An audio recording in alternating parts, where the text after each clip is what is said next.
Hi friends, இன்றைக்கி நம்ம masala pasta அப்படி செய்யுதுன்னு பார்ப்போம். ஃபஸ்ட் நம்ம பார்த்து தண்ணி வச்சுக்கலாம்.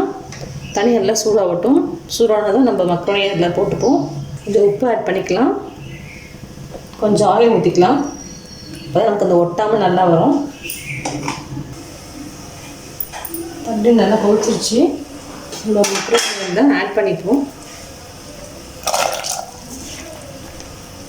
கழுவி வச்சுருக்கேன். கட்டி விட்டு அதில் போட்டுக்கலாம்.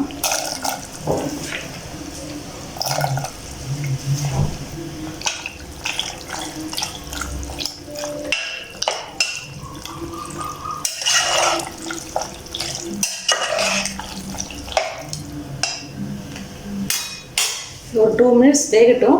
நம்ம அதுக்குள்ளே மசாலா பண்ணுறதுக்கு பார்ப்போம். மசாலா பண்ணுறதுக்கு நம்ம கொஞ்சம் ஆயில் ஊற்றிப்போம். நம்ம இஞ்சி பூண்டு விழுது ஒரு ஸ்பூன் போட்டு 1/2 ஸ்பூன் போட்டுக்கலாம்.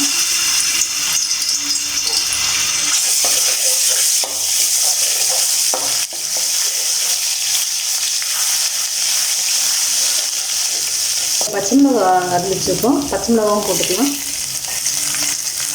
வெங்காயம் இருக்குது, வெங்காயம் போட்டுக்கலாம்.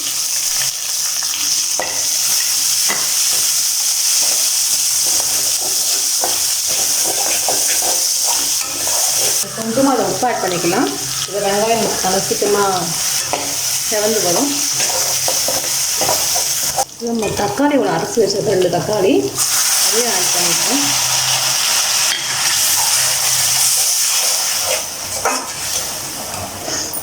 இது 1/2 ஸ்பூன் கரம் மசாலா தூள் போட்டுக்கலாம்.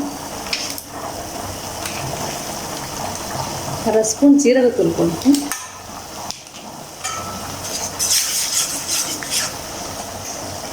அரை ஸ்பூன் மிளகாத்தூள் போட்டுக்கலாம். காரத்துக்கு ஏற்ற மாதிரி போட்டுக்கோங்க.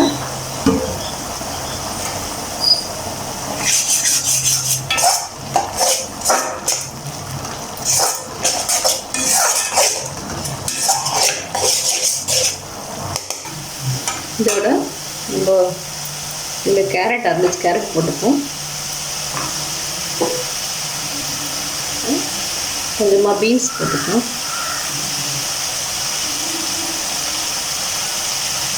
கொஞ்சம் குழம்புலங்காய் போட்டுக்கணும்.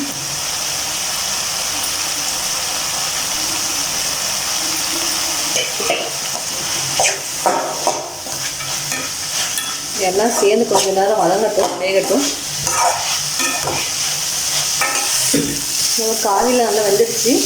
நம்ம இதில் கொத்தமல்லி ஆட் பண்ணிப்போம்.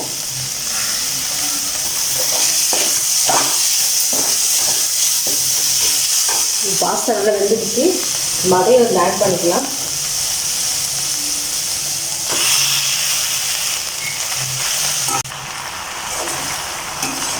மிக்ஸ் பண்ணிப்போம். கொஞ்சம்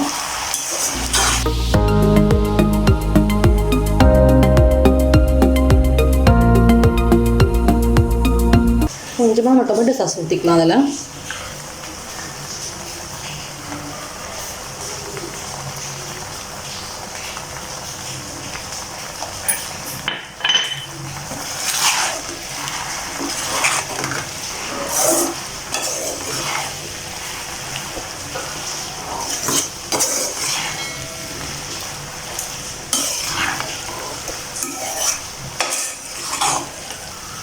நம்மளோட பாஸ்தா ரெடி ஆகிடுச்சு.